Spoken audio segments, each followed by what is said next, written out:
자, 이제 또 복습에 들어갑니다. 모세오경에 기록된 법의 종류. 자주 들으신 분도 있지만은 또 새롭게 들은 분들이 계시기 때문에 우리가 다시 한번 복습을 하도록 하겠습니다. 토라는 계속 복습이 중요합니다. 19장 2절을 함께 읽습니다. 시작. 여호와께서 명령하시는 법의 율례를 이제 이르노니 호카트하토라, 토라의 율례를 이제 이르노니. 모세오경 토라에는 여러 가지 종류의 법이 기록이 되어 있습니다. 첫 번째 단어는 토라라는 단어입니다. 이 단어들이 우리가 익숙해져야 됩니다. 토라, 함께 볼까요? 토라는 지금 거의 대부분 율법으로 번역되어 있습니다만은 율법이란 뜻이 아닙니다. 율법 그러면 굉장히 마음이 무거워지죠. 무거운 짐과 멍에로 이깁니다만은, 그러나 토라라는 단어는 절대로 그런 의미가 아니에요. 토라라는 뜻의 단어의 기본 의미는 가르침, 교훈, 지침, 그리고 법, 이런 의미들이 있습니다. 기본적으로 가르침이라는 뜻이에요. 교훈이라는 뜻이고 가르침이라는 뜻인데, 이 토라는 어떤 단어에서 유래했냐면 야라라는 단어에서 왔어요. 야라. 함께 볼까요? 야라라는 단어는요, 요드레시해. 야라라는 단어는 쏘다, 관역을 맞추다, 흐르다, 이런 뜻입니다. 쏘다, 관역을 맞추다, 흐르다. 그래서 토라는 한마디로 말하면 관역입니다. 관역. 저와 여러분이 맞춰야 될 관역입니다. 아멘. 그래서 가르침, 교훈, 지침. 하나님의 가르침, 교훈, 지침을 통틀어서 토라라고 합니다. 함께 볼까요? 토라. 그래서 여러분 토라라는 단어를 사랑하시기 바랍니다. 토라는 굉장히 아름다운 단어입니다. 이 토라의 복수형은 토로트라고 합니다. 토로트. 해볼까요? 토로트. 토라와 토로트를 한꺼번에. 토로트.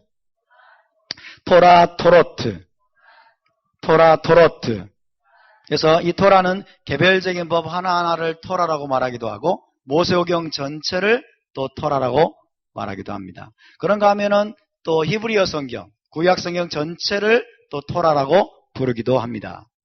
두 번째 단어는요, 미tz바라는 단어예요. 미tz바는 계명이란 뜻입니다. 계명. 토라에는, 모세오경에는 계명만 있는 것이 아니고 많은 이야기들도 있습니다. 그러나 그 중에서 특별히 계명을 미tz바라고 합니다. 따라서 미tz바. 이 미tz바는 어디에서, 어떤 단어에서 왔냐면 짜바라는 단어에서 왔어요. 짜바. 해볼까요? 짜대 바브해. 짜바는 명령하다라는 뜻입니다. 명령하다. 거기에서 미tz바라고 하는 명사형이 왔습니다. 미tz바. 그래서 이 미tz바는 하나님의 모든 명령을 가리킵니다. 자, 토라에는 몇 개의 계명이 있다고 알려져 있죠? 613개의 미트보트, 복수형은 미트보트입니다. 613개의 계명이 있는 것으로 알려져 있습니다. 근데 이 미tz바는요, 종종 선행으로 또 번역이 됩니다. 선행으로 해석이 됩니다. 그래서 하나님의 계명을 행하는 것은 선행이라는 것이에요. 아멘입니까? 그래서 예수와께서 마태복음 5장에서 이같이 너희 빛을 사람 앞에 비추어 너희 선한 행실을 보고 너희 하나님께 영광을 돌리게 하라. 그러니까 너희의 선한 행실을 보고, 그래서 이 선한 행실이 뭘까요? 미tz보트예요. 미tz보트. 그래서 하나님의 계명, 하나님의 명령을 우리가 선한 행실이다, 선행이다라고 이야기할 수 있습니다. 그렇게 이야기됩니다. 지금 유대인들은 미tz보트를 이러면 선행으로 그렇게 받아들이고 있습니다. 선행이라는 의미에서 미tz보트라는 이야기를 하고 있습니다. 함께 볼까요? 미tz바, 복수형 미tz보트. 예, 계명들, 그런 뜻이 되겠죠. 그 다음에 세 번째, 미시파트라는 단어가 있습니다. 미시파트. 해볼까요? 미시파트. 이 미시파트는 하나님께서 재판관으로서 내리신 법적인 판결, 하나님의 판결 규례, 다른 말로 시민법, 그리고 사회법, 판례, 이런 것들이 미시파트에 해당합니다. 미시파트. 예를 들면 출애굽기 21장 1절에서 23장 19절까지 미시파트의 복수형 미시파팀이 나옵니다. 미시파팀. 하나님이 왕으로서 재판관으로서 이스라엘 백성들이 어떻게 살아야 된다라고 판결해 주신 내용이에요. 판결. 재판관으로서 시민법과 판례를 주신 것입니다. 그래서 하나님의 판결 규례, 의로운 판결 규례를 미시파트라고 합니다. 그래서 우리가 토라와 미츠바와 미시파트의 차이점을 우리가 알아야 되겠습니다. 다시 읽어봅시다. 미시파트, 미시파팀, 예. 판결 규례입니다. 재판관으로서 내리신 법적인 판결 규례들, 사회법들, 시민법들, 이런 뜻이 되겠습니다. 네 번째가 오늘 나오는 것입니다. 후크나 후카라고 합니다. 함께 볼까요? 후카. 특별히 이 후크나 후카는 합리적인 설명이 어려운 계명을 일컫는 단어입니다. 그래서 우리말로는 율례, 규례 이런 말을 씁니다. 율례, 규례. 여기에는 단순한 순종이 요구됩니다. 이해하려고 하지 말고 이해되든지 이해가 되지 않든지 하나님이 명령하신 것이라면 우리는 단순하게 순종하는 법을 배워야 되는 것입니다. 그래서 후카. 그래서 이 후카의 어원은 하카크라는 단어입니다. 하카크라는 단어는 자르다, 새기다, 명하다. 하나님이 이스라엘에게 새겨주신, 하나님이 이스라엘에게 명해주신 그런 계명, 율례라는 뜻입니다. 예를 들면 노뱀 관련 명령, 이것도 후카예요. 붉은 암송아지 재를 만드는 규례, 율례, 이것도 후카입니다. 이해가 안 돼, 합리적으로. 도대체 이게 무슨 의미가 있는지 우리는 자꾸 이성적으로 이해하려고 합니다. 자꾸 이해해야만 아하 그렇구나 그리고 이제 행하려고 그래요. 그러나 그렇지 않은 것들도 토라에는 많이 있다는 것입니다. 후카. 하나님이 이 후카를 주시면서 뭐라고 말씀하시냐면 영원한 율례이라 이렇게 말씀하세요. 후카트 올람 그래요. 후카트 올람. 영원한 율례이라. 그러니까 우리는 이해가 안 되면 우리는 순종 안 하려고 그럽니다. 그런데 하나님 뭐라고 말하냐면 이것은 영원한 율례니라. 영원한 규례니라. 라고 말씀하시는 거예요. 따라서 영원한 율례, 영원한 규례, 후카트 올람. 자, 이 네 가지 단어를 여러분 잘 우리가 익숙하게 알아야 됩니다. 히브리인들이라면 히브리어를 좀 알아야 되겠죠. 다시 한번 읽읍시다. 토라, 가르침, 교훈, 지침, 모세오경 전체를 가리키는 단어이기도 합니다. 그 다음에 미tzvah, 계명을 뜻합니다. 계명, 명령, 미tzvah. 그 다음에 미시파트, 하나님이 재판관으로서 내리신 법적 판결입니다. 하나님의 판결 규례. 그 다음에 후크. 이거는 합리적인 설명이 어려운 계명이에요. 그래서 이거는 단순한 순종이 요구되는 것이다. 오늘 우리가 살펴보려고 하는 것은 이 후카입니다. 후카. 하나님이 우리에게 말씀하시는 것입니다. 자, 붉은 암송아지의 죄에 관한 후카를 함께 좀 공부를 해보겠습니다. 19장 2절을 함께 읽습니다. 시작.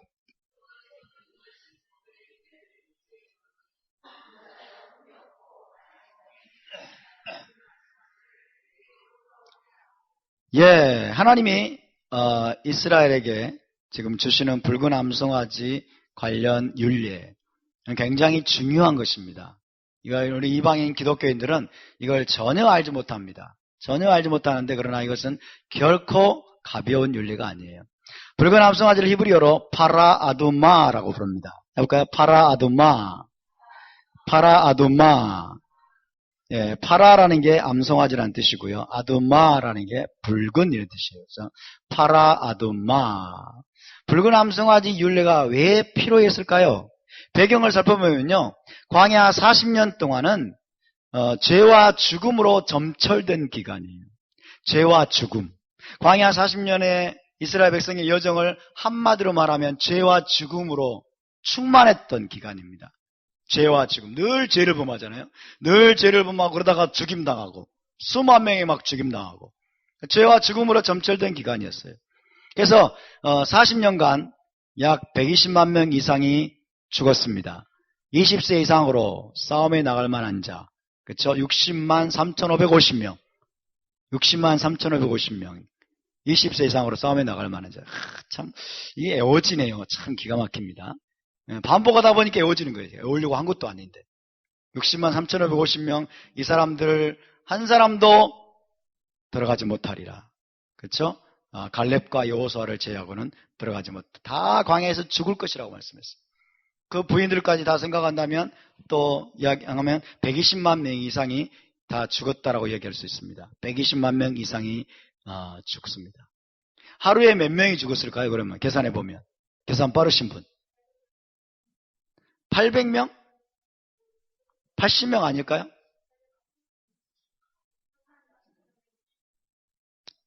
800?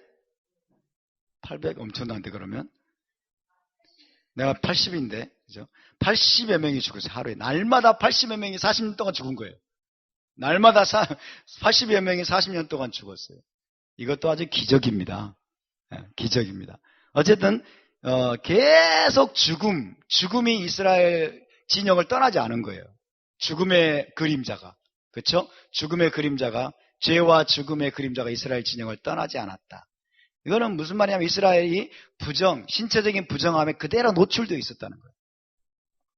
그리고 출애굽 세대 중에는 이제 모세와 아론과 미리암과 여호수아, 갈렙 등만 남았습니다. 20세 이상으로 애굽에서 나온 자들 중에는 모세, 아론, 미리암, 여호수아, 갈렙 등만 남았습니다. 문제는 뭐냐면 이런 죄와 죽음으로 인해서 신체적인 부정함, 탐해라고 하는 신체적인 부정함으로 인해서 큰 문제가 야기되었다는 것입니다. 신체적인 부정함을 그대로 방치할 경우에는 성막에 들어갈 수가 없어요. 하나님을 만날 수가 없어요. 왜? 성막은 어떤 곳입니까? 거룩한 곳입니다. 성막은 정결한 곳입니다. 성막은 죽음의 그림자조차도 여러분 머물 수 없는 것입니다. 그래서 너희가 신체적으로 부정한 상태에서는 내 성막에 들어올 수 없다라고 하나님이 말씀하셨어요. 신체적으로 어떻게 해서 부정하게 됩니까? 특별히 시체와의 접촉, 죽음과의 접촉. 그렇죠? 장례식에 참석하고 죽은 자를 장사 지내고 하는 것은 죄가 아닙니다. 그러나 그 죽음과 접촉하게 되면 신체적으로 부정하게 되어서 성막에 못 들어갑니다. 하나님을 못 만납니다. 하나님의 성소에 머물 수 없게 됩니다. 이것이 문제가 되죠. 문제는 하나님의 성막이 지금 이스라엘 진영 가운데 있다는 것이에요. 이스라엘 진영 가운데 있다는 것입니다. 그래서 신체적인 부정함 그 자체는 죄가 아닙니다. 신체적으로 부정케 되는 것 그 자체는 죄가 아니에요. 여성들이 여러분 한 달에 한 번씩 여러분 월경의 사이클을 경험하잖아요. 그것은 여인을 부정하게 만듭니다. 그것은 죄가 아닙니다. 그것은 죄가 아니지만 그 상태로는 성막에 못 들어가요. 성막에 못 들어갑니다. 그래서 신체적으로 부정케 되는 것 자체는 죄가 아니지만 부정한 상태에서 성막에 들어가는 것은 죄입니다. 부정한 상태에서 성막에 들어가는 것은 죄라고 말씀하시고 하나님이 그걸 금지하십니다. 그리고 부정한 상태에서 부정함을 씻지 않고 내 회막 성막에 들어오게 되면 그 사람은 이스라엘 백성 중에서 끊어지리라. 그렇게 하나님이 말씀하셨어요. 이 부정함이라고 하는 것은 특별히 접촉을 통해서 부정하게 됩니다. 죽음과의 접촉, 시체와의 접촉, 무덤과의 접촉, 그리고 죽은 시체가 누워있는 집에 들어가기만 해도 이 사람은 부정하게 됩니다.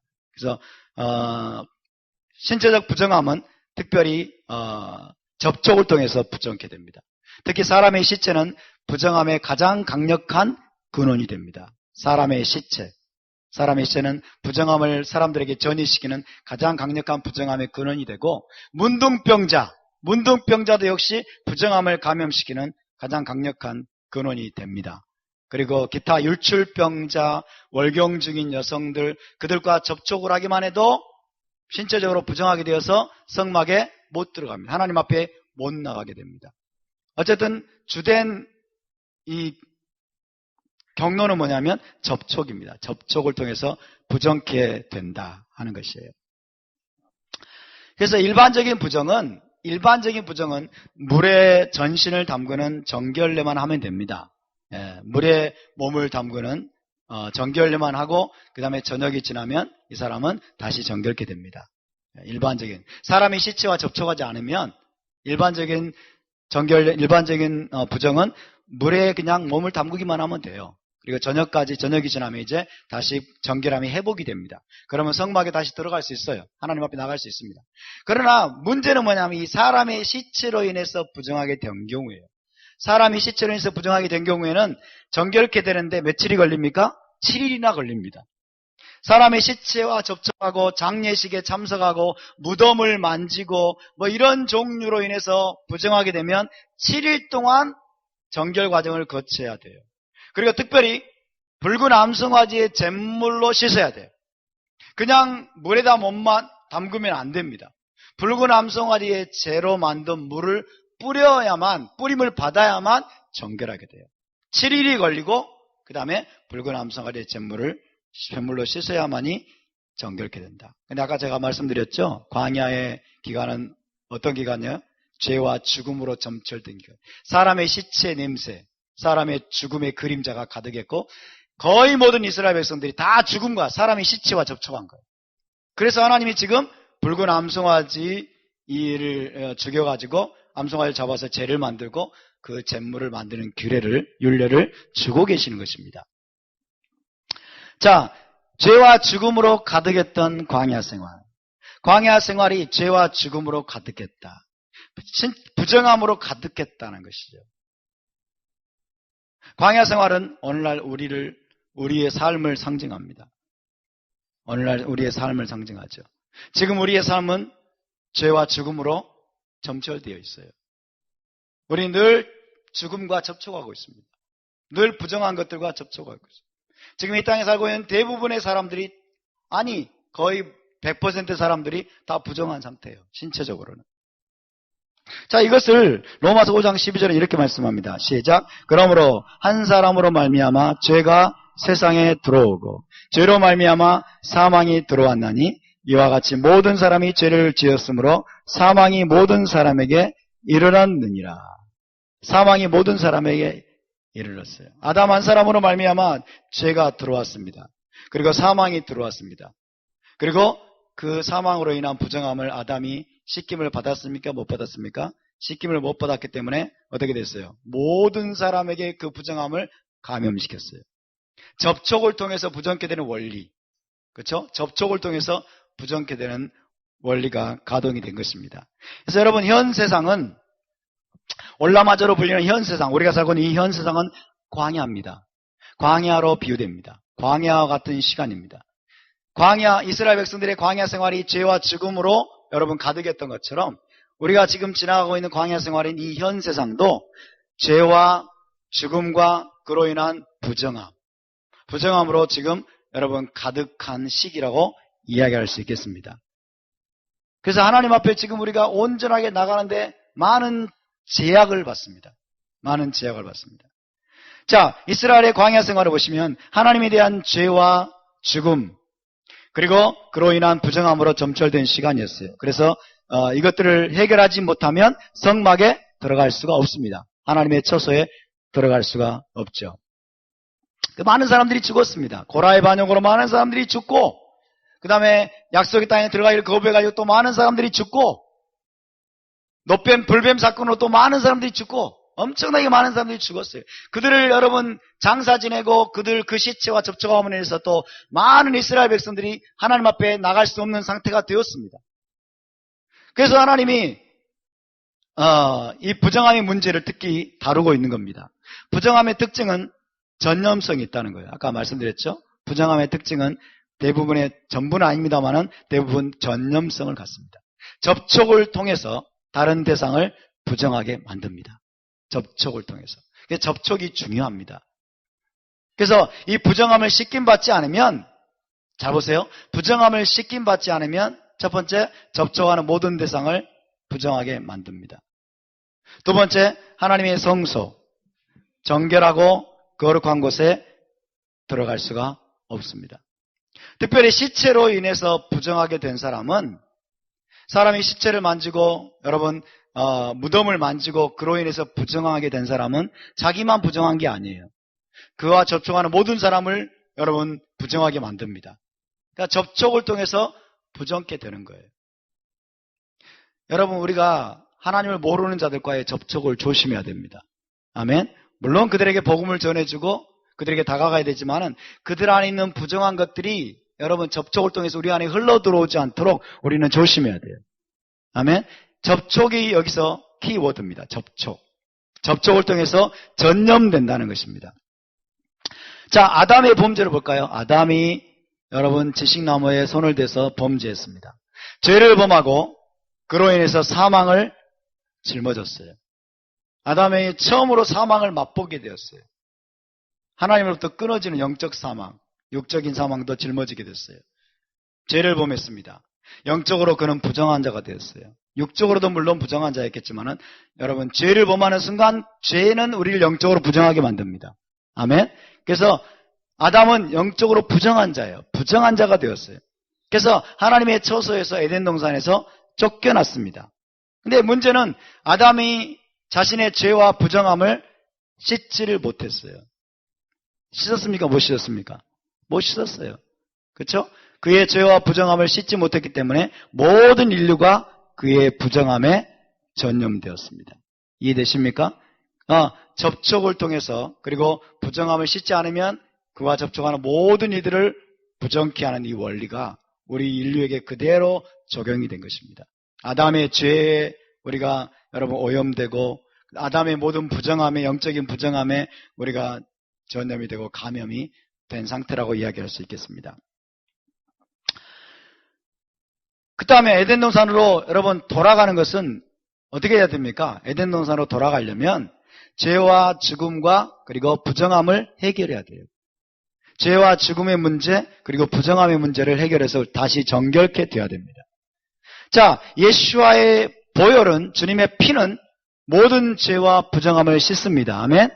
우리의 모든 죄와 부정함을 씻어주십니다. 그러나 그것만이 다는 아닙니다. 한 가지가 더 있어야 되는데 예수와의 부활입니다. 부활. 예수와께서 부활하심으로 말미암아 에덴 동산에 거할 수 없는 부정한 게 뭐예요? 죽음입니다. 죽음.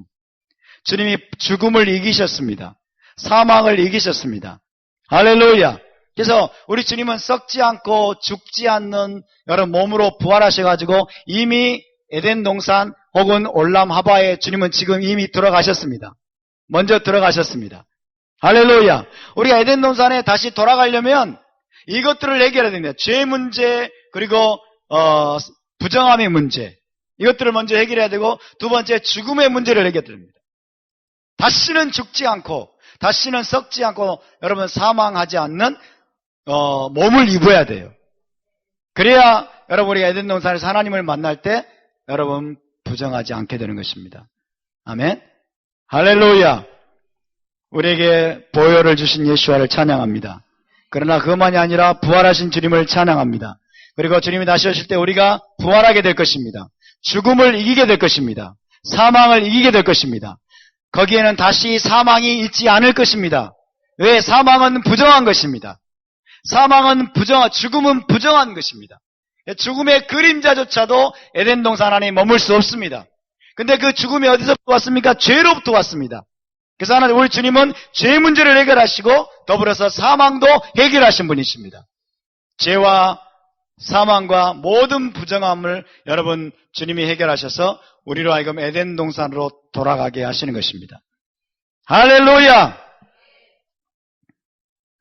예수와는 죄와 죽음과 부정함을 씻으시는 분이십니다.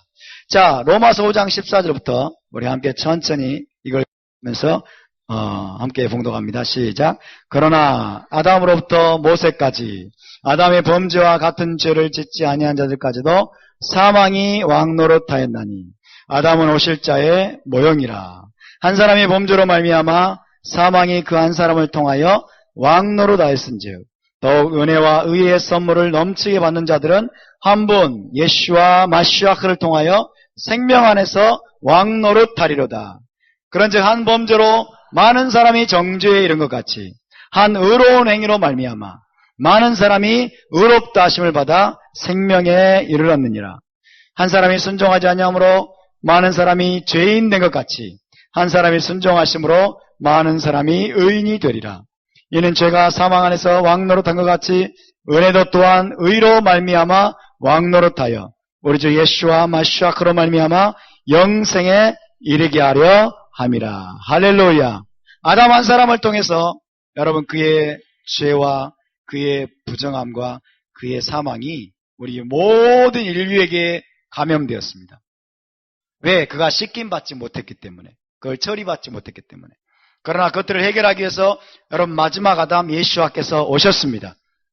이제 그분을 영접하는 자마다, 그분께 충성을 맹세하는 자마다, 여러분 그분을 마음속에 임금과 구주로 영접하는 자마다 죄와 부정함을 씻김받는 걸 믿으시기 바랍니다. 죄와 부정함을 씻김받을 뿐만 아니라 그에게 붙은 자마다 그분이 부활하신 것처럼 다시 부활해서 영생을 얻는 줄 믿으시기 바랍니다. 에덴 동산으로 돌아가는 줄 믿으시기 바랍니다. 우리의 마지막 목적지는 에덴 동산으로 돌아가는 것입니다. 처음 에덴 동산 안에는 죄가 없었습니다. 사망이 없었습니다. 부정함이 없었습니다. 하나님은 그것을 완벽하게 회복하실 것입니다. 할렐루야! 메시아는 어떤 분이십니까? 에덴 동산으로 돌아가게 하시는 분이십니다. 에덴 동산은 거룩한 처소요, 거기는 성전입니다. 성막입니다. 할렐루야. 에덴 동산으로 돌아가게 하시는 분. 그래서 믿는 자들은 이 메시아를 통해서, 예수와를 통해서 죄와 부정함과 그리고 사망을 해결받고 부활의 몸으로, 다시는 썩지 않고 죽지 않는 부활의 몸으로 에덴 동산으로 돌아가게 될 것입니다. 할렐루야. 우리 옆에 분과 함께 인사하실까요? 에덴 동산에서 만나십시다. 에덴 동산에서 만나십시다.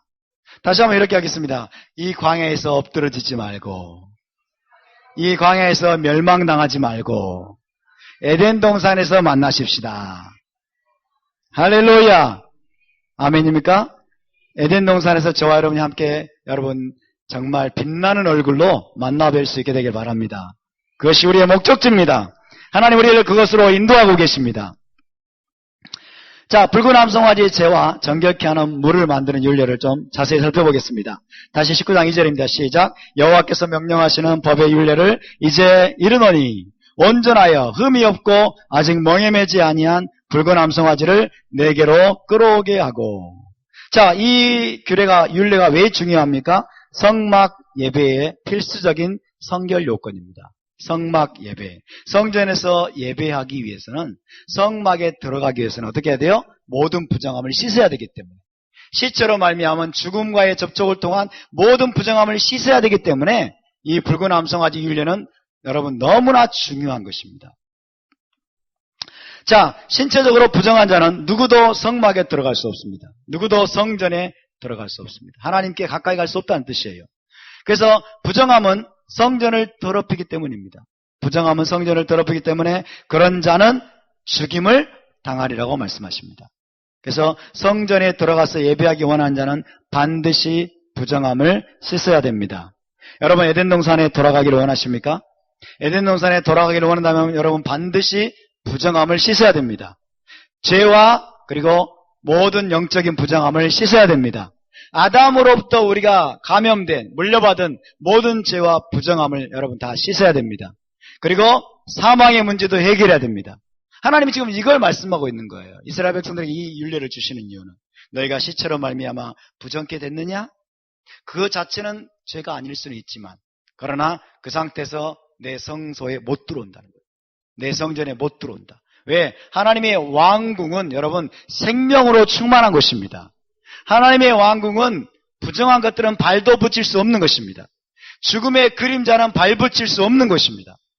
그래서 그걸 먼저 해결해야 한다고 말씀하세요. 여러분 그래서 이 붉은 암송아지 율례는요 속박이 아닌 축복으로 주어진 것이에요. 무슨 뜻입니까? 붉은 암송아지 제물을 만드는 율례는 성막에 들어와서 하나님과 교제하시는 길을 계시하신 것입니다. 아멘. 이 율례가 없으면 어떻게 될까요?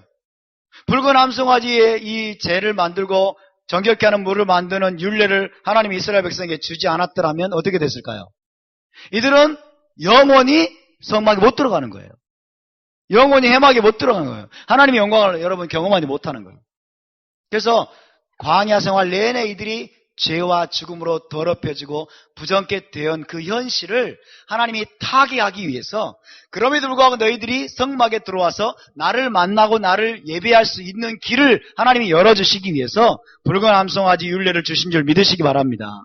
그러니까 이건 속박으로 주신 것이 아니고 축복으로 주신 것입니다. 아멘? 답시다. 토라의 모든 율례는, 모든 계명은 축복으로 주신 것입니다. 할렐루야. 무거운 멍에로 준 것이 아닙니다. 절대로. 이것은 이스라엘 백성들을 자유케 하는 것입니다. 하나님 앞에 가까이 나오도록 주신 것입니다. 우리의 사고가 히브리적으로 자꾸 바뀌어야 됩니다. 이것이 히브리적인 관점이에요. 헬라적인 관점은 뭐예요? 무거운 멍이라는 거예요. 얼마나 귀찮아요 이게. 붉은 암송아지 잡아다가 그것도 털이 하나도 하얀 게 있으면 안 돼. 전부 다 붉은색이어야 되고, 얼마나 헬라인들이, 이방인들이 생각하기에는 너무나 번거로운 윤리. 이건 헬라적인 사고예요. 그러나 히브리적인 사고는 뭐예요? 거룩하신 하나님 앞에 나올 수 있도록 하기 위해서 주신 축복으로 주신 율례인 것입니다. 아멘? 여러분 히브리인이 되시기를 바랍니다. 자, 붉은 암송아지 죄를 만드는 율례를 빠른 속도로 좀 살펴보겠습니다. 자, 이 암송아지는 온전하고 흠이 없어야 됩니다. 온전하고 흠이 없어야 되며 멍에를 맨 적이 없는 암송아지여야 됩니다. 멍에를 맨 적이 없다고 말은 다른 목적으로 사용된 적이 없어야 돼요. 다른 목적으로 사용된 적이 없고 오직 그 목적을 위해서만 준비된 암송아지여야 됩니다. 두 번째, 털은 온전히 붉은색이어야 됩니다. 붉은색은 피를 상징하죠. 생명을 상징하고 또한 정결함을 상징합니다. 이 붉은 암송아지가 우리에게 지금 보여주는 그림은 누구를 우리에게 보여주는 것입니까? 예수와를 우리에게 보여주는 것입니다. 예수와에 대한 예언적인 그림이에요. 계속해서 이 붉은 암송아지는 반드시 진영 밖에서 도살하도록 되어 있습니다. 진영 밖에서 도살하라고 말씀하셨고, 그러나 다른 제물은 회막 안에서 도살을 하죠. 속죄제, 번제, 속건제 이런 제물들은 회막 안에서 도살하지만은 이 붉은 암송아지는 반드시 진영 밖에서. 그리고 제사장이 손가락에 피를 찍어서 회막을 향해서 7번 뿌립니다. 진영 밖에서 도살하지만 회막을 향해서, 회막은 어떤 곳이에요? 하나님의 왕궁입니다. 그렇죠? 지성소를 향해서 7번 피를 뿌리라고 말씀하였고, 그 다음에 그 암송아지의 가죽과 고기와 피와 똥을 한꺼번에 불태웁니다. 왜 불태울까요? 지금 이 붉은 암송아지 율례의 목적은 뭐냐면 죄를 얻기 위함이에요. 죄를 얻어야 죄. 왜냐하면 죄를 물에다 타가지고 이제 뿌려야 되기 때문에, 그래서 한꺼번에 다 불태웁니다. 그리고 제사장은 이제 백향목과 우슬초와 홍색 실을 집어넣어서 함께 태웁니다. 우슬초 그러면 정결, 이거 관련이 돼 있죠. 백향목은 좀 붉은 빛이 나는 나무입니다. 홍색 실도 붉은색이죠. 그렇죠? 그러니까 붉은 이 정결함을 상징하는, 피를 상징하는, 이 피가 사람의 죄를 속한다 이런 말을 하잖아요. 그런 것처럼 계속해서 붉은색을 하나님이 강조하고 계십니다. 그 다음에 7번째, 암송아지의 죄는 거두어가지고 진영 밖에 정한 곳에 보관해서 나중에 사용하도록 되었습니다. 그리고 이제 암송아지의 죄를 흐르는 물에 섞어서 정결케 하는 물을 만듭니다. 엄청나게 많은 물을 떠다가 암송아지의 죄를 살짝만, 조금만 섞어도 돼요. 조금만 섞어도 효력이 있다라고 그렇게 생각을 했습니다. 어쨌든 이 암송아지의 죄를 흐르는 물에 섞어가지고 정결케 하는 물을 만듭니다. 그리고 사람의 시체로 인해서 부정케 된 자에게 제3일과 7일 2번 뿌려가지고 정결케 합니다. 제3일에 뿌리고 그 다음에 제7일에 또 뿌려가지고 그렇게 2번이나 이제 뿌림을 받아야만이 이 사람은 온전하게 정결케 됩니다. 며칠 걸립니까? 7일 걸립니다. 7이라는 숫자 기억하십니까? 완성입니다. 완성. 구속의 완성 뜻하는 그런 의미를 가지고 있습니다. 그리고 특이한 게 있습니다. 이 붉은 암송아지 죄를 만드는 과정, 그리고 정결케 하는 물을 만드는 과정에 관련된 모든 자들은 부정하게 돼요. 모든 자들은 부정하게 됩니다. 제사장도 부정하게 되고, 붉은 암송아지를 불사른 자도 부정하게 되고, 죄를 거둔 자도 불정하게 되고, 정결케 하는 물을 만진 자, 그리고 뿌린 자, 이 모든 자들이 부정하게 됩니다. 이것이 역설입니다. 이게 붉은 암송아지 율례의 역설이죠. 자, 보세요. 자, 정결한 자는 다 부정하게 되고, 그 다음에 부정케 한 자는 뿌려가지고 정결케 되고, 이것이 붉은 암송아지 죄를 만드는 율례의 역설입니다. 부정한 자는 정결케 되고, 정결한 자는 부정하게 되고. 할렐루야. 이게 하나님 나라의 원리 중에 하나예요. 자기를 낮추는 자는 높아질 것이요, 자기를 높이는 자는 낮아질 것이다. 그리고 나와 복음을 위해서 자기 목숨을 잃는 자는 얻을 것이요, 그리고 자기 목숨을 얻는 자는 잃을 것이다. 그렇게 말씀하고 있죠. 여러분, 이런 역설은 우리 주 예수와를 보여줍니다. 정결한 자는 부정케 되고 부정한 자는 정결케 된다. 이것은 우리 주 예수와의 거울입니다. 예수와께서는 정결하신 분이셨습니다. 그러나 저와 여러분 정결케 하기 위해서 우리 주 예수와는 기꺼이 부정한 자가 되셨습니다. 그분은 문둥병자를 여러분 정결케 해주시기 위해서 친히 문둥병자를 만졌어요. 손을 대시며 가라사대 내가 원하는 깨끗함을 받으라. 문둥병자를 만지면 어떻게 됩니까? 부정케 됩니다. 그러니까 그분이 저와 여러분의 모든 죄와 부정함을 친히 담당하시고, 할렐루야, 그분이 부정케 되셨어요. 그러면서 저와 여러분은 정결케 하셨음을 믿으시기 바랍니다. 이것이 바로 우리 주님을, 예수와를 보여주는 그림인 것입니다. 그래서 붉은 암송아지 이 율례를 통해서 저와 여러분이 우리 주님을 볼 수 있게 되기를 바랍니다. 예수와를 볼 수 있게 되기를 바랍니다. 할렐루야. 자, 이것이 붉은 암송아지를 이제 도살하는 장면입니다. 1세기 당시에 여기 예루살렘 성전이 있습니다. 예루살렘 성전이 있고 여기에 기드론 시내가 있어요. 기드론 시내. 그러니까 여기가 예루살렘 성벽입니다. 예루살렘 성벽까지가 진영으로 인정이 돼서 진영이고, 여기는 감람산이에요. 감람산은 진영 밖에 있습니다. 그래서 1세기 당시에는 이 기드론 시내와 시내를 통과해서 동문, 예루살렘 동문과 감람산을 연결하는 다리가 브릿지가 이렇게 있었습니다. 그래서 여기가 높은 곳이기 때문에 쳐다보면 지성소가 보입니다.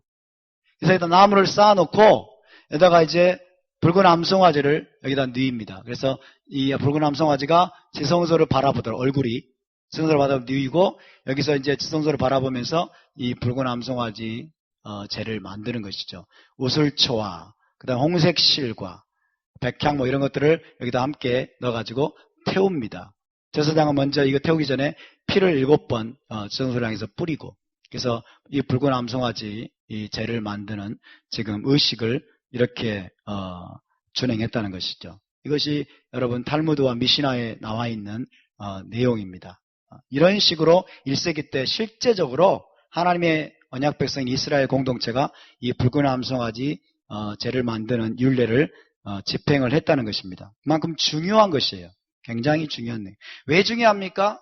이것이 없으면 아무도 성전에 못 들어갑니다. 아멘? 아무도 못 들어가요. 그렇기 때문에 이건 너무나 중요한 율례인 것입니다. 특별히 6월절 비롯해서 여러분 모든 절기는 하나님을 만나는 시간입니다. 하나님을 만나는 시간. 그래서 6월절에는 이스라엘 백성들이 하나님을 만나기 위해서 특별한 준비를 했습니다. 6월절뿐만 아니라 샤부오트 그리고 초막절 모든 절기 때마다 그리고 샤바 때마다 저와 여러분은 하나님을 만날 준비를 해야 될 줄로 믿습니다. 하나님을 만나는 시간이에요. 특별하게 만나는 시간입니다. 요한복음 11장 55절을 함께 읽어보겠습니다. 시작. 유대인의 6월절이 가까움에 많은 사람이 자기를 정결하게 하기 위하여 6월절 전에 시골에서 예루살렘으로 올라갔더니, 이 붉은 암송아지의 율례를 알지 못하면 요한복음 11장 55절이 무슨 뜻인지를 도무지 알 수가 없습니다. 도무지 알 수가 없어요. 근데 6월절이 가까우니까 많은 사람이 자기를 정결케 하기 위해서, 이 신체적인 부정함을 씻기 위해서예요. 자기를 정결케 하기 위해서 6월절 전에 시골에서 예루살렘으로 올라갔다고 기록되어 있어요. 여러분, 이런 히브리적인 그런 개념이 없으면 자기를 성결하게 한다 그러면 무슨 영적으로 막 성결하게 하는 걸로 생각합니다.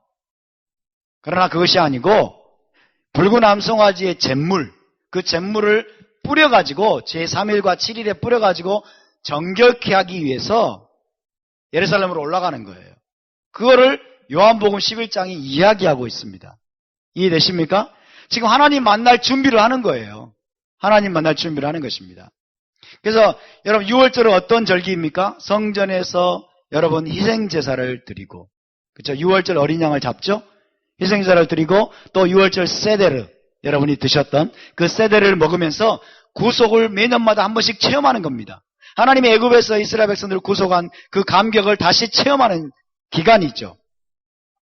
그러기 위해서 이것을 위해서는 준비 과정이 필요합니다. 문제는 뭐냐면 정결한 자만 성전에 들어갈 수 있다는 거예요.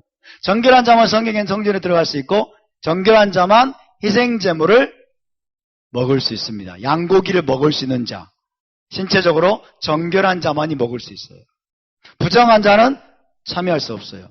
시체로 인해 더럽혀지고 각종 부정함으로 인해서 신체적으로 부정케 된 자는 희생제물을 드릴 수 없고 성전에 들어갈 수 없고 더군다나 들어가지 않더라도 세데르 가운데서 양고기를 먹을 수가 없습니다. 먹을 수가 없어요. 이것이 하나님의 말씀입니다. 그래서 여러분 6월절 몇 주 전에 전 세계에 흩어져 있는 유대인 공동체는 민수기 19장을 각 회당에서 낭독하면서 준비했습니다. 민수기 19장을 낭독하면서 이제 시체로 인해서 부정케 된 모든 부정함을 이제 씻으면서 하나님 만날 준비를 해야 된다. 이것들을 상기시키는 거예요. 상기시키는 것이었습니다. 그래서 시체로 인해서 부정케 된 자는 정결케 되는데 7일이 소요되기 때문에 적어도 7일 전에 예루살렘에 올라간 거예요. 이게 요한복음 11장 55절의 말씀의 의미입니다. 적어도 7일 전에 예루살렘에 올라가가지고 셋째 날 뿌리고 일곱째 날 잿물을 뿌려가지고 정결케 돼야만이 6월절 당일이 되면 성막에 들어갈 수 있어요. 성전에 들어가서 여러분 6월절 어린 양 희생제물을 드리고 그 다음에 세들에서 양고기와 기타 나머지들을 먹을 수가 있었던 것입니다.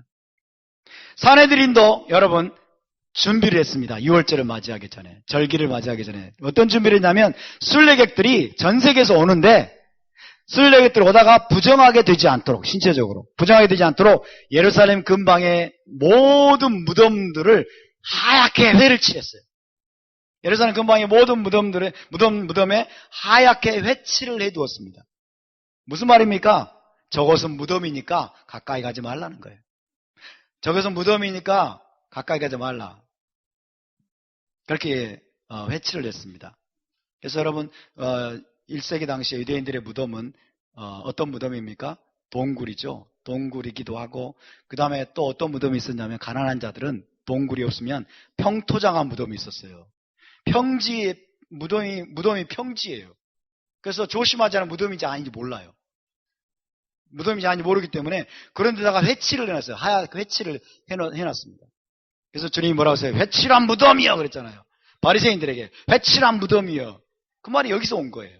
회칠한 무덤이요. 그래서 무덤과 관련된 것, 시체와 관련된 것 다 회를 칠해놔가지고 순례객들이 오다가 그것으로 인해서 부정하게 되지 않도록, 그래서 하나님을 만나는 것에 방해받지 못하도록 산헤드린이 그런 준비 과정들을 다 거쳤다는 것입니다. 문제는 무엇입니까? 핵심은 뭡니까? 우리가 정결한 몸과 마음으로 하나님 만나기를 준비해야 한다는 것입니다. 할렐루야. 여러분 절기는 하나님을 만날 준비를 하는 기간입니다. 샤밧은 우리 주님을 만나는 준비를 하는 시간입니다. 여러분 하나님 앞에 나올 때 정결한 몸과 마음으로 나올 수 있도록 늘 준비하시기를 바랍니다. 유대인들은 여기에 철저했습니다. 하나님 만날 준비. 그냥 습관적으로 또 샤밧이네 이렇게 생각하지 마시고 여러분 회개할 죄가 있으면 회개하시고 그렇죠? 우리가 버려야 될 것들이든 버리고 그러면서 하나님 만날 준비를 하시면서 샤밧과 절기를 여러분 맞이하는 저와 여러분 될 수 있기를 바랍니다. 자, 이 그림을 보시면요. 이 그림을 보시면 왼쪽에 있는 그림은 뭡니까? 이제 재가 됐는데 이 재를 빻는 그림이에요. 잘 보입니까? 옛날에 잘 보였는데 또 이게 잘 안 보이게 됐네요. 이걸 한번 꺼보세요.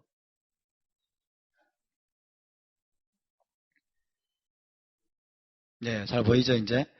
자, 붉은 암송아지가 다 태워졌는데 이제 이걸 가지고 재를 빻아가지고 재를 만드는 그림입니다. 재를 만드는 그림이고 이제 여기 재를 탄 잿물을 우슬초에 찍어가지고 뿌리는 거예요. 이렇게 시체로 인해서 부정케 된 자들. 얼마나 많이 뿌려야 됩니까? 한두 방울만 뿌려도 부정함을 씻는 데는 아무 문제가 없다라고 했습니다. 한두 방울만. 아껴야 되잖아요. 그렇죠? 아껴야 됩니다. 예, 붉은 암송아지 발견한 게 쉬운 일이 아니고 그래서 굉장히 아껴 썼어요.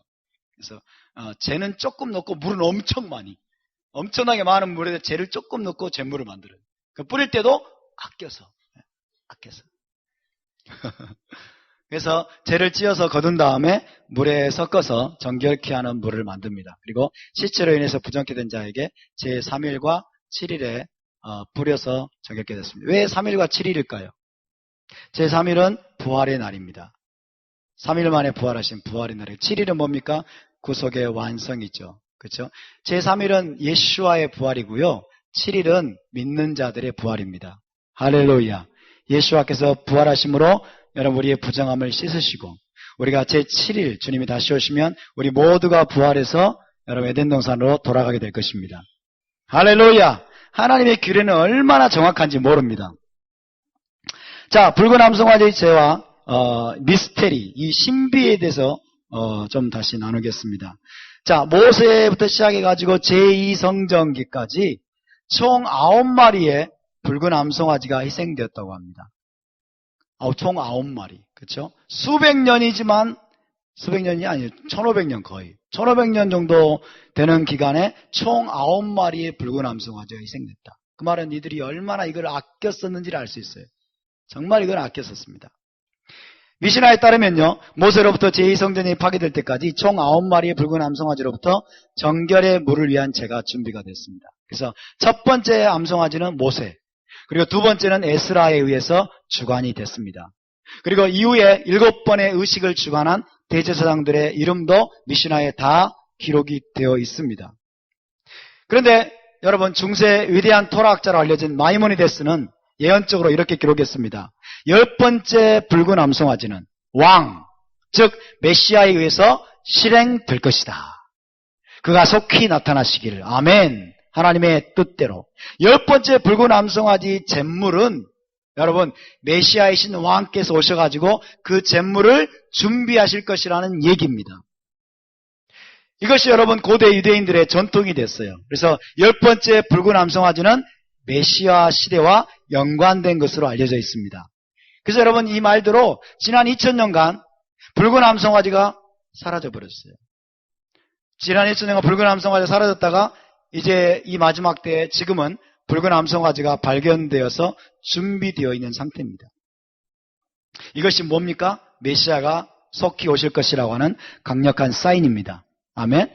메시아께서 오셔서 붉은 암송아지 잿물을 만드실 것이라고 하는 10번째 붉은 암송아지, 10번째 붉은 암송아지의 후보자들이 발견됐다는 거예요. 지금 우리 주님이 여러분 오실 때가 가까이 왔음을 믿으시기 바랍니다. 그래서 이것이 바로 임박한 메시아의 도래의 사인입니다. 그래서 현재 정통 유대교에서는 제3성전 건축 준비가 끝났습니다. 제3성전 건축 준비가 끝났을 뿐만 아니라 붉은 암송아지가 발견됐어요. 이런 것들을 이제 메시아의 오심에 대한 강력한 사인으로 여기고 더욱더 기도와 준비 작업에 매진하고 있습니다. 아마 조만간에 속히 제3성전이 건립이 될 겁니다. 제3성전이 건립되기 위해서는 전쟁이 불가피합니다. 전쟁이 곧 일어날 거예요.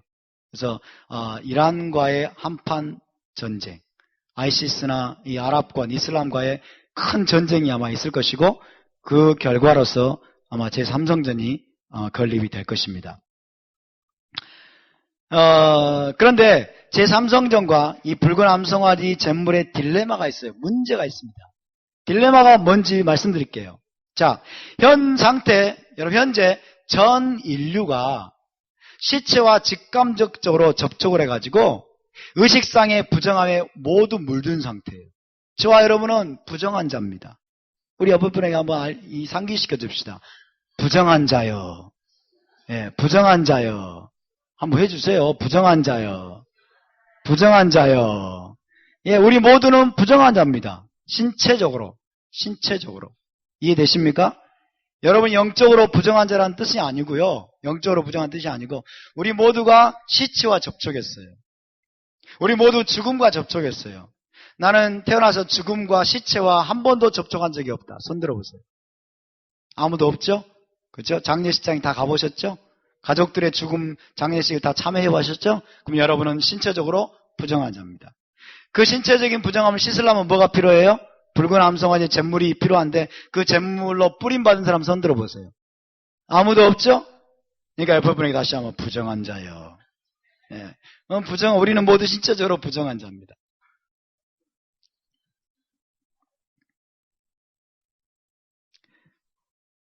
그래서 여러분 정결한 상태에 있는 사람은 지금 한 사람도 없습니다.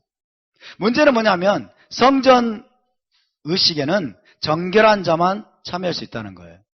지금 성전이 없기 때문에 이게 아무 문제가 안 돼. 부정함이. 이해되십니까?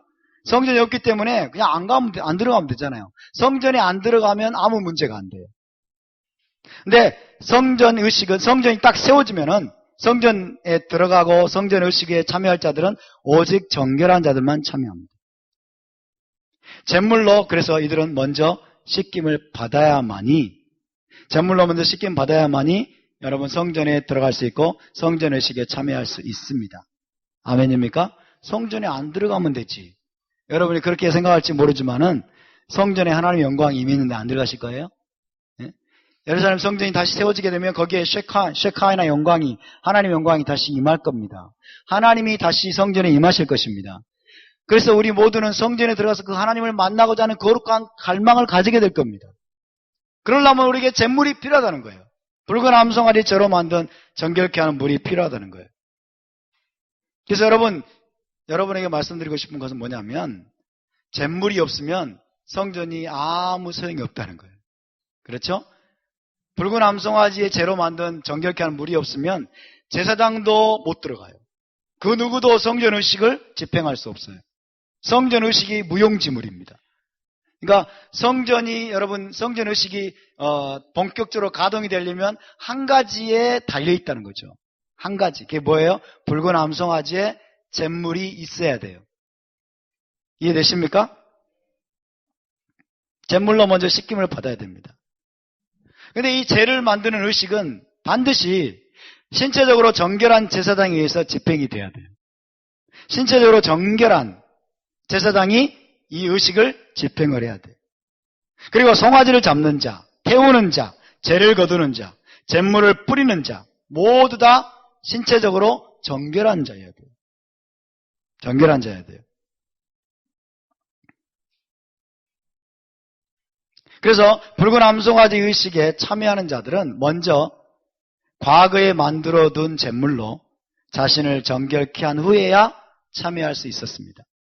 과거에 만들어둔 잿물로 여러분 그 사람을 정결케 하는 거예요.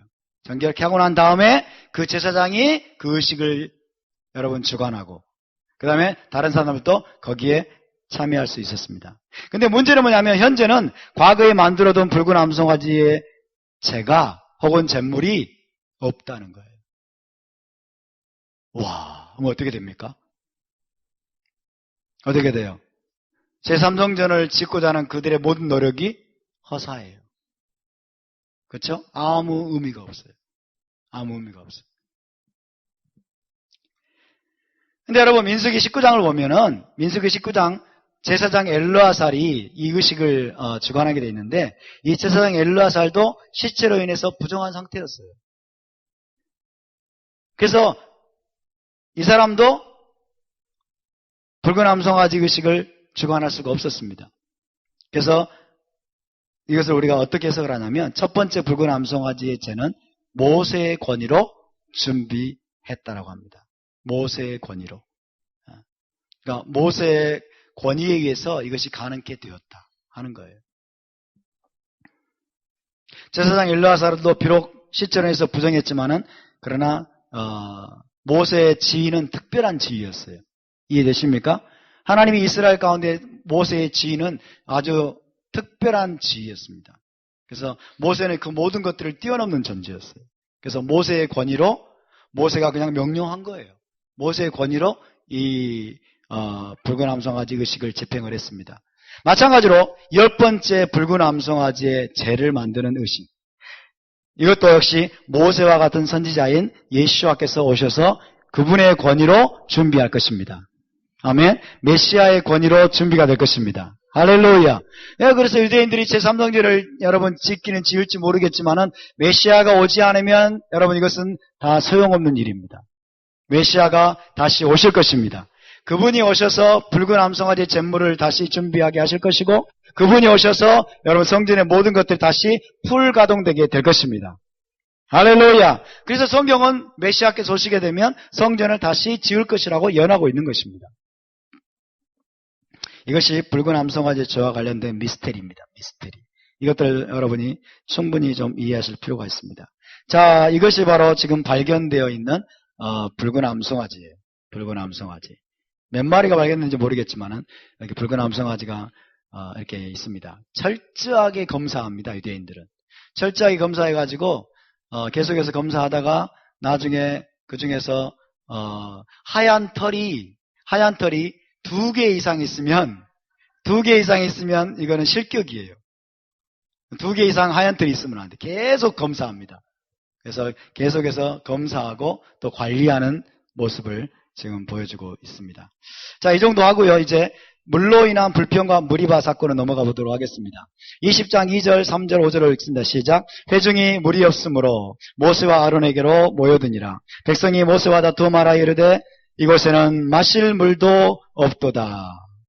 여러분, 하나님께서 광야에서 이스라엘 백성들에게 기적적으로 물을 공급하신 것을 기억하고 계십니까? 어떻게 그것이 가능했습니까? 40년 동안 반석이 이스라엘을 따라다녔다는 것입니다.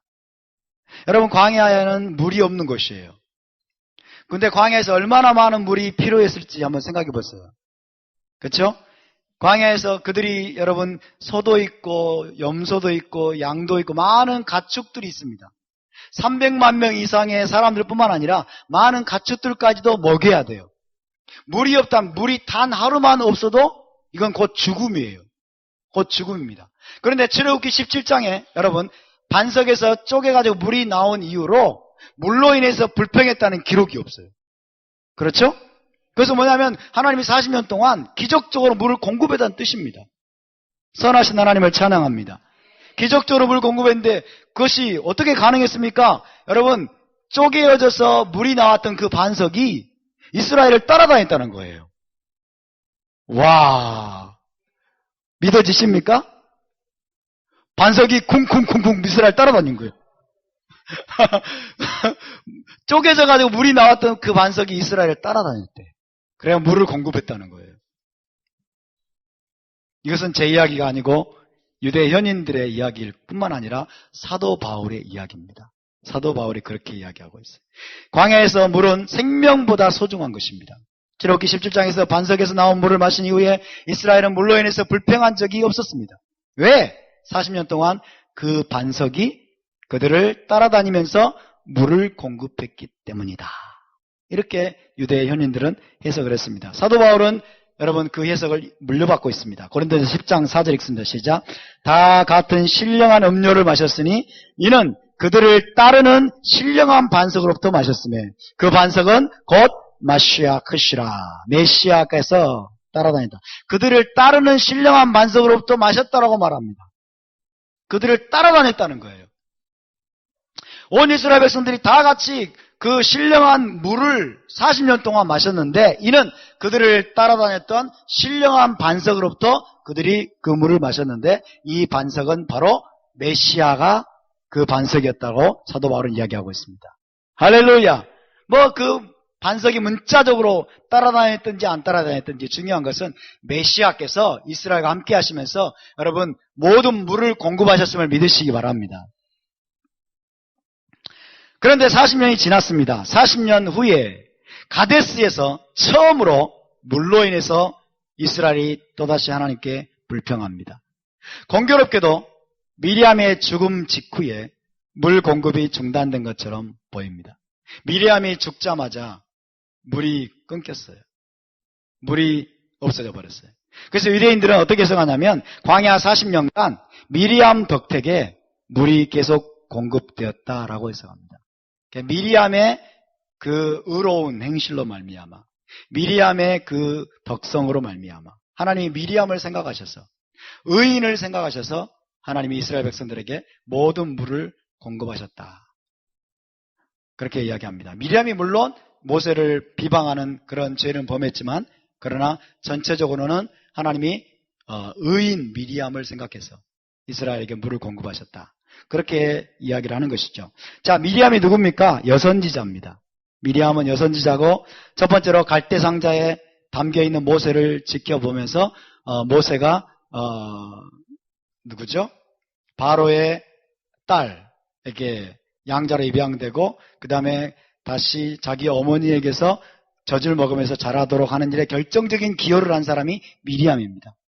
두 번째, 홍해를 건넌 후에 소고를 들고 찬양을 했던 여인들, 그 여인들의 찬양을 인도했던 사람이 또한 미리암입니다.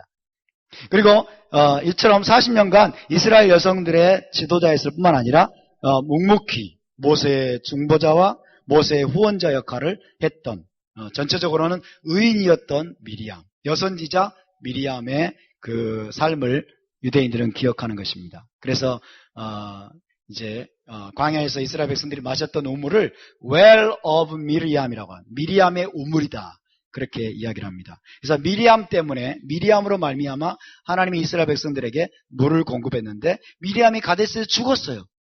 미리암이 죽자 이제 물이 끊겼다, 이렇게 이야기를 하는 것입니다. 이것이 도대체 무엇일까요?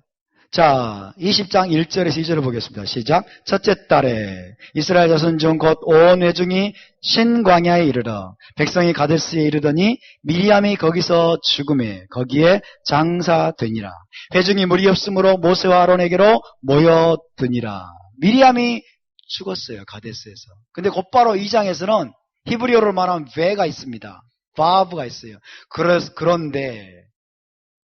그래서 회중이 물이 없게 되었으므로 모세와 아론에게로 모여들었다. 미리암과 물이 도대체 어떤 연관관계가 있길래 유대인들은 이렇게 해석하는 걸까요? 자, 이 히브리어를 보시기 바랍니다.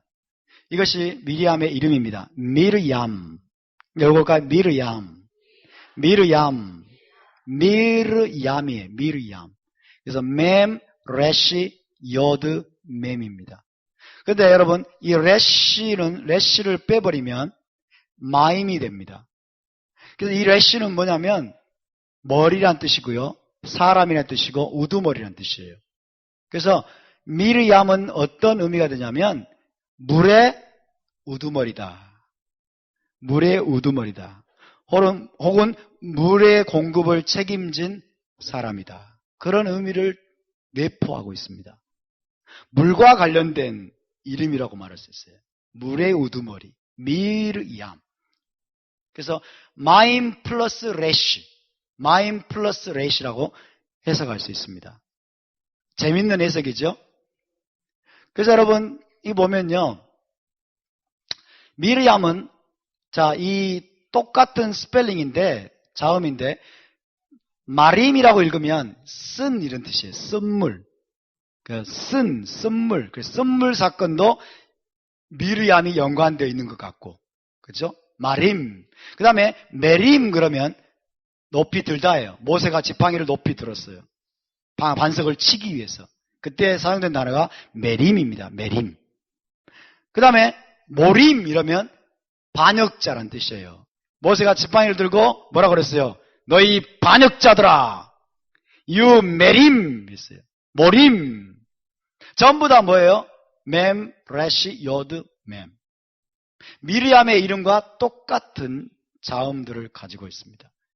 이런, 여러분, 원어적으로 이런 구조를 가지고 있기 때문에 유대 현인들은 미리암과 물 사건, 물 공급, 이런 것들을 지금 연결을 짓고 있는 거예요. 연결을 짓고 있는 것입니다. 그래서 아마 미리암의 그런 어떤 기도와 미리암의 어떤 의로운 삶, 이런 것들을 하나님이 생각해서 여러분 이스라엘 백성들에게 물을 공급하셨을 수도 있습니다. 그러나 그것이 사실이든지 아니든지 미리암의 이름이 물과 연관이 돼 있다. 히브리어적으로 그것을 여러분 좀 기억하시기를 바랍니다. 한번 우리 읽어볼까요? 마림, 스라린, 쓴 이런 뜻이고요. 메림, 높이 들다. 그 다음에 모림, 반역자들 이런 뜻입니다. 반역자들. 그래서 이 전부 다 물 사건인데요. 마라의 쓴물, 그렇죠? 물 사건마다 미리암의 이름이 언급이 되고 있는 것입니다. 자, 그렇다면 모세가 여러분 어떻게 무리바 사건에서 범죄를 하게 됐는지 좀 살펴보겠습니다. 자, 20장 20절 읽습니다. 시작. 모세와 아론이 회중을 그 반석 앞에 모으고 모세가 그들에게 이르되 반역한 너희여 들으라. 우리가 너희를 위하여 이 반석에서 물을 내랴. 백성이 물이 없다고 불평하니까 여러분 하나님이 모세에게 명령하셨습니다. 너는 지팡이를 가지고 너와 아론은 지팡이를 가지고 가서 회중을 반석 앞에 모으라. 그리고 반석을 명하여 물을 내라 라고 말씀했어요. 그래서 그대로 모세와 아론이 그 명령을 준행해서 이제 집행을 합니다. 회중을 모읍니다. 그리고 반석을 내리칩니다. 자, 모세와 아론의 근본적인 죄는 하나님을 믿지 않았다라고 말씀합니다. 하나님을 온전하게 신뢰하지 않았다는 것이에요. 하나님을 믿지 않았던 것을 어떻게 할 수 있습니까? 모세의 마음을 우리가 어떻게 할 수 있습니까? 행동을 보면 알아요. 따라서 우리 행동을 보면 우리의 믿음을 알 수 있다. 아멘? 우리의 행위로 나타납니다. 사람의 모든 믿음은 행위로 나타나기 위해서. 모세의 행동을 보니까 하나님을 믿지 않았다라고 말씀합니다. 이것이 모세와 아론의 근본적인 죄예요. 하나님의 명령은요, 증거궤 앞에 둔 아론의 쌍난 지팡이를 가지고 가라는 겁니다. 아론의 쌍난, 모세가 지팡이를 가지고 왔는데 자기 지팡이일까요? 쌍난 지팡이일까요? 자기 지팡이였을까요? 하나님이 그냥 단순하게 지팡이를 가지고 가라고 그랬어요.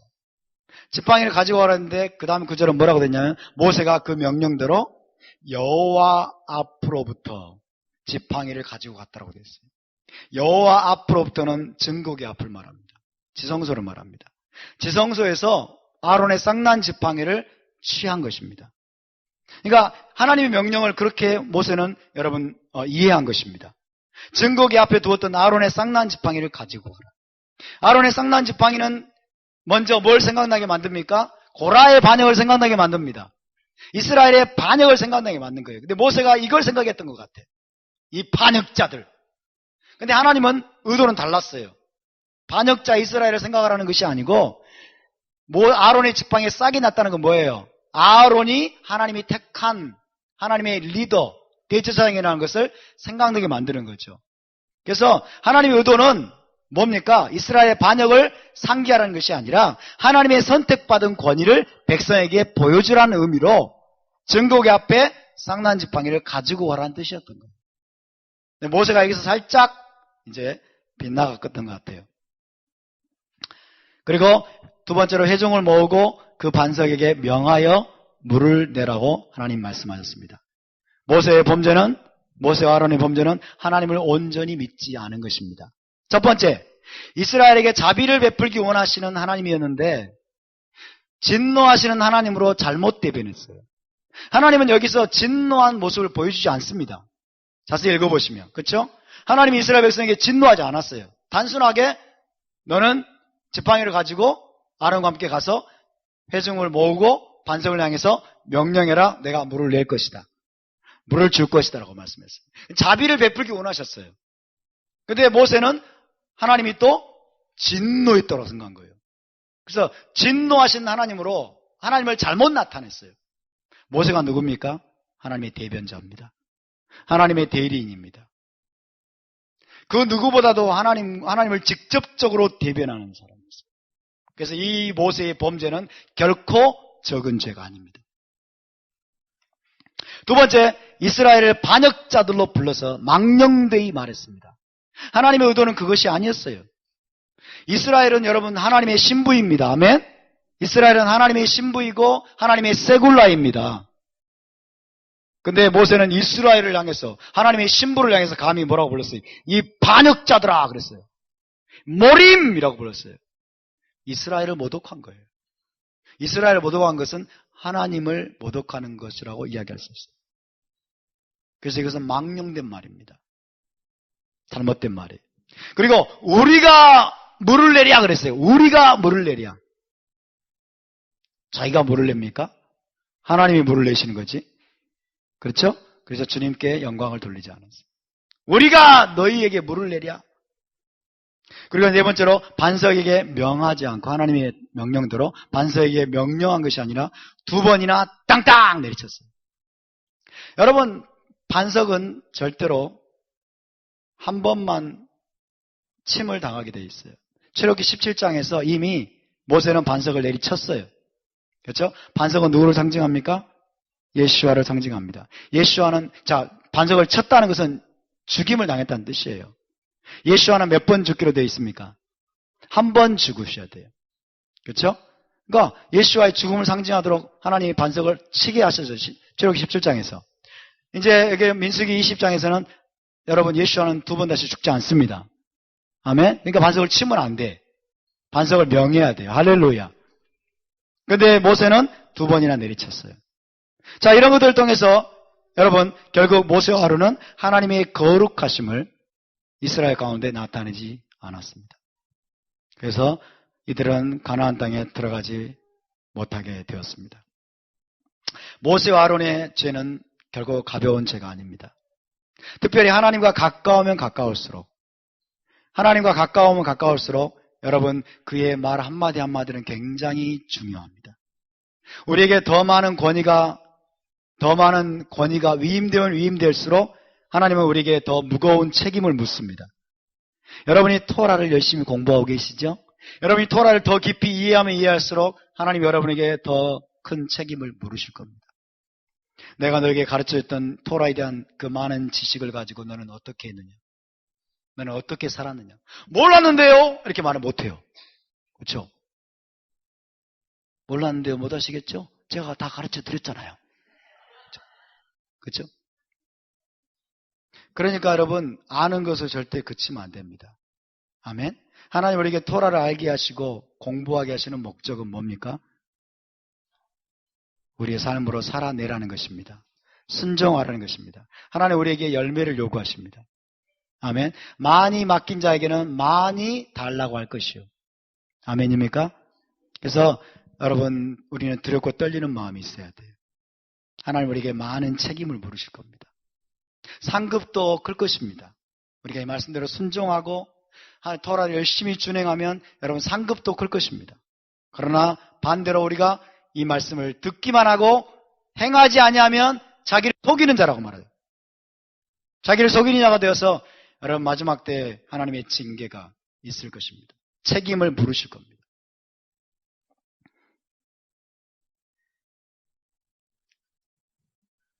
모세가 친 반석은 조그만 돌멩일까요? 300만 명이 마셔야 되는데, 그쵸? 300만 명이 마셔야 되는데, 가축까지도 마셔야 되는데, 아마 이렇게 엄청나게 큰 반석이었을 수도 있습니다. 다 모릅니다, 근데. 이 반석이 성큼성큼 40년 동안 따라다녔을까요? 문자적으로 모르겠지만, 여러분, 메시아께서는 따라다니셨습니다. 할렐루야.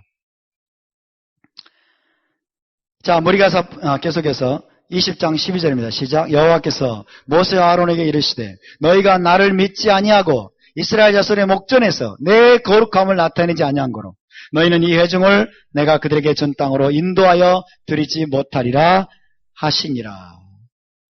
그래서 모세가 하나님께 3번이나 또 기도합니다. 하나님이여 나로 하여금 건너가서 저 아름다운 땅을 보게 하소서. 스탑!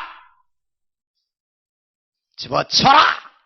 이렇게 화내면서 말하지는 않으셨지만은 enough, 족하다.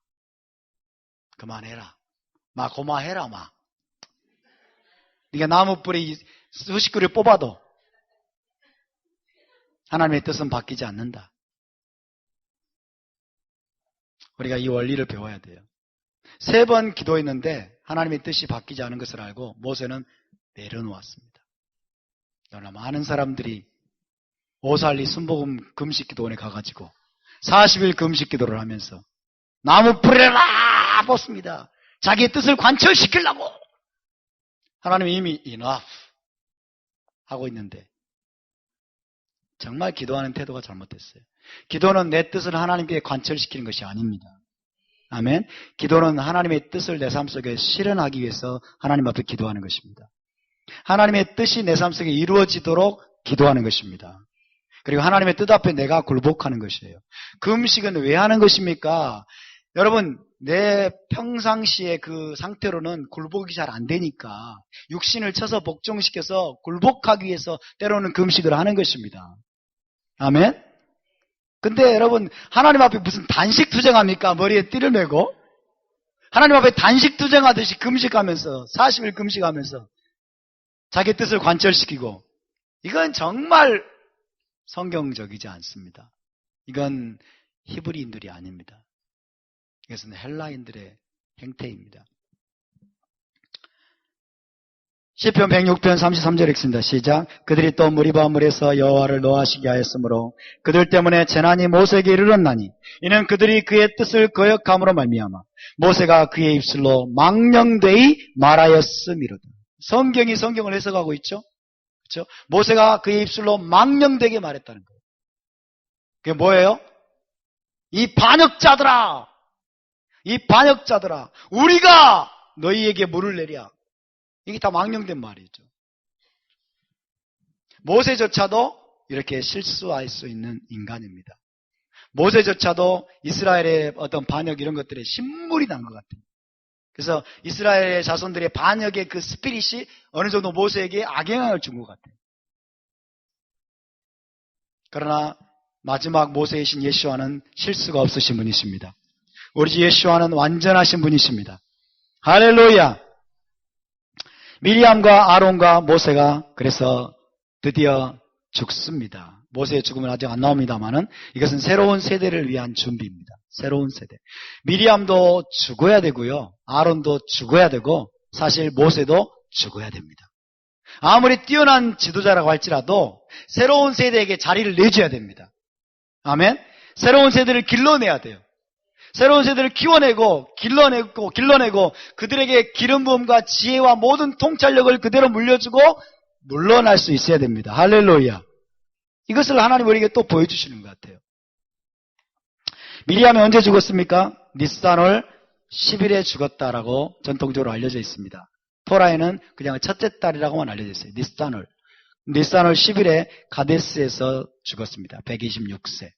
그리고 아론은 아부월 1일에 죽었습니다. 호르산에서. 이것은 아론의 죽은 날짜는 정확하게 토라에 나와 있습니다. 아부월 1일에 호르산에서 죽었습니다. 123세였습니다. 모세는 언제 죽었을까요?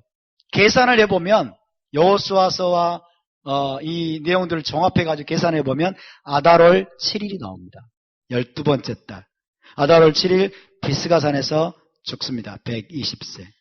그래서 전부 다 그 해에 죽은 거예요. 출애굽 40년째.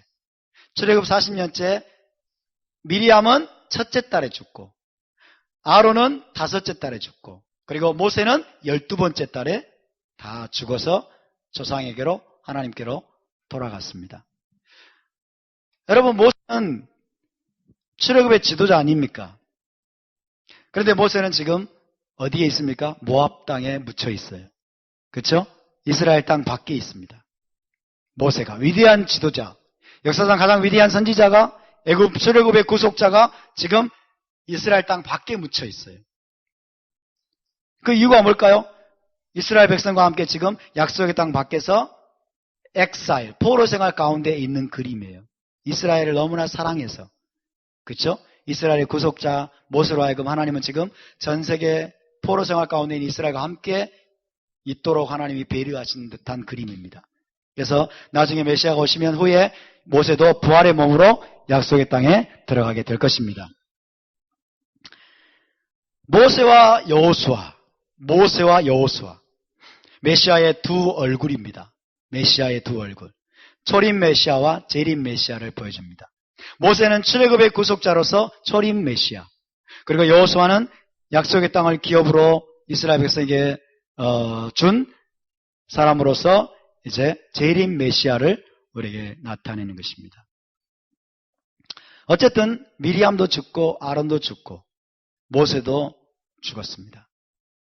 다음 세대를 위해서 자리를 내줍니다. 하나님은 다음 세대를 훈련시키도록 하십니다. 새로운 세대를 일으키십니다. 갈렙과 여호수아를 비롯한 새로운 세대를 토라로 무장시키고 말씀으로 무장시켜서 가나안 땅 정복의 그 위협을 맡기십니다. 할렐루야. 우리 가운데서 여러분 다음 세대가 일어나야 될 줄로 믿습니다. 아멘. 저는 아무것도 아니지만 제가 아무리 뛰어난다고 할지라도 우리 세대가 아무리 뛰어난다고 할지라도 우리가 다음 세대를 일으키지 못하면 여러분 우리는 아무것도 아닙니다. 다음 세대가 일어나야 될 줄로 믿습니다. 새로운 세대가 토라 세대가 일어나야 될 줄로 믿습니다. 그래서 우리가 이 아이들을 위해서 기도하는 것입니다. 부지런히. 샤bat 때마다 이 아이들을 위해서 기도하고 이 아이들을 중보하고 지금 부지런히 토라를 지금 가르치고 있는 것입니다. 여러분 이것을 위해서 기도해 주시기 바랍니다. 우리의 다음 세대가 여러분 여호수아 세대로 갈렙의 세대로 새로운 세대로 일어나야 될 줄로 믿습니다.